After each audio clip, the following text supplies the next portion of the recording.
Donald Trump's behavior on camera is becoming harder and harder for the media to ignore, no matter how much they'd like to downplay it. His rambling speeches, the slurred delivery, the confusion, it's all right there. And even major outlets are being forced to acknowledge it. The most glaring example yet played out on Fox News, where even their hosts couldn't hide their discomfort as Trump stumbled through remarks in real time. But before we break that down, I want to quickly ask you to hit the like button and subscribe if you haven't already. It really helps support our work. Now let's start with the bigger picture. While Trump was struggling to get through his talking points about conflicts abroad, the world's attention is locked on the escalating tensions in Poland amid ongoing Russian aggression, a situation he barely seems aware of. Donald Trump continues to demonstrate on the world stage just how pathetic that he is. Donald Trump is a sad little man whose daddy never hugged him enough, whose mommy didn't pay attention, and now he's making it all of our problems. Donald Trump shows us every single day that he is willing to bend the knee to world leaders. He's more concerned with which of his buddies or his perceived buddies because he thinks they're his friends, but they're simply playing him because but he's worried about if they're hanging out with him or not. What they're saying behind his back. He doesn't care about how America is perceived on the world stage. He wants to know what he can get out of his perception on the world stage. And largely, that's his crypto grift because he doesn't care about sovereign nations. Donald Trump himself is a war criminal. Why would he care about the war crimes of the dictators that he looks up to? He wouldn't. Which is why Donald Trump can't even seem to remember the wars that he claims he stopped or solved. And that is exactly what we saw on Fox. A brain-broken Donald Trump forgetting it all and making the host very uncomfortable. Trump, 79, can't remember which country's war he solved.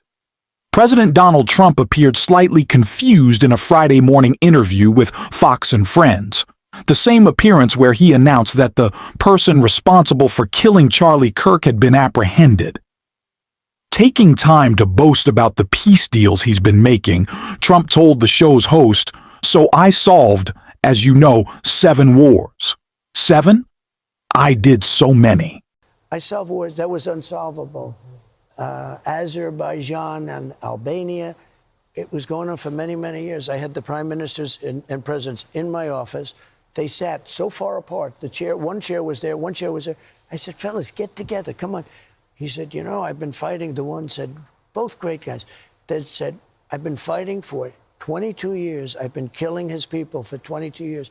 He's been in there for 22 years. The other one's in there for 7 years. He said, "For 7 years, I've been killing their people." I say, let's hug and make up. And anyway, we solved the problem. They said it was unsolved. I did 7. I thought the easiest one was going to be Ukraine and Russia. But the problem is really Vladimir Putin. You talked to him in Alaska. Yeah, I did. He has picked up the pace of the bombing. Look, there's tremendous hatred between him and Zelensky. Tremendous. Albania, a Balkan country some 1,430 miles from Azerbaijan, has never been at war with the country. Trump did, however, broker a peace deal between Azerbaijan and its neighbor, Armenia, in July after hosting the president of Azerbaijan and the prime minister of Armenia at a peace summit at the White House, bringing an end to decades of fighting between the two countries.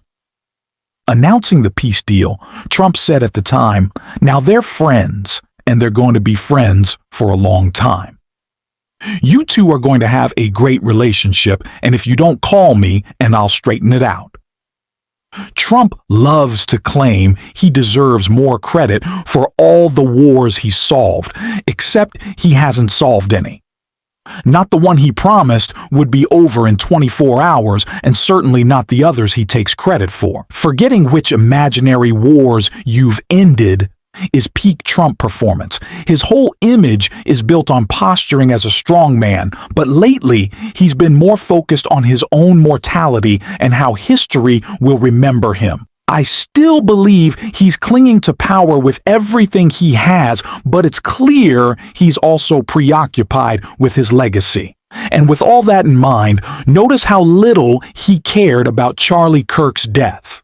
When asked about it, his response was basically, "I feel great. Have you seen the ballroom?" That's not the reaction of a grieving friend. And yet, the right keeps pushing a narrative that somehow the left is responsible. Let's be real. The shooter came from a MAGA family, dressed up as Trump for Halloween, and even said Kirk wasn't conservative enough.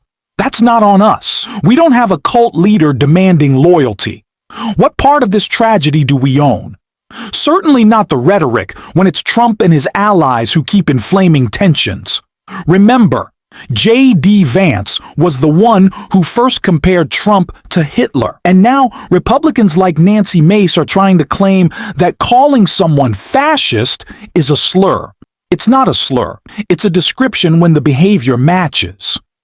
If you want to talk about rhetoric fueling political violence, look no further than the Fox News propaganda machine. They have given billions of dollars to mental health and the homeless population. A lot of them don't want to take the programs. A lot of them don't want to get the help that is necessary. You can't give them a choice. Either you take the resources that we're going to give you, or you decide that you're going to be locked up in jail. That's the way it has to be now. Or involuntary lethal injection or something. Just kill them. Yeah, Brian, why? If you reach out on Instagram, Twitter, or Substack, I see it, and I really appreciate it. This is a community, and the clips you share help us shine a light on what matters. But this latest clip is deeply disturbing. Brian Kilmeade suggested extreme punishments for homeless people, rhetoric that is cruel, dehumanizing, and dangerous, and that's the core of how the right often frames its politics, through subtraction. They think removing people is the solution instead of addressing the systemic problems that create hardship in the first place. It reminds me of a classroom experiment. The teacher asks if a heavy pumpkin will sink or float. Kids assume it sinks because they don't yet understand density. Without looking deeper, they misinterpret the world. That's exactly what happens when leaders use simplistic, harmful solutions. Removing people from view doesn't end homelessness. Tackling root causes does.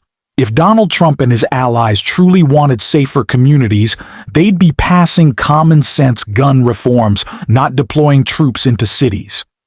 But their politics of subtraction doesn't solve problems. It fuels division and even political violence. So spare me the performative outrage. We're not going to participate in phony condemnations when we're working every day to confront the real issues, and we'll keep calling it out on this show. If you want to support that, hit subscribe, leave a like, and if you've stuck around to the end, drop a blue heart in the comments. Keep pushing forward. Don't be silenced, and until next time, I will see you soon.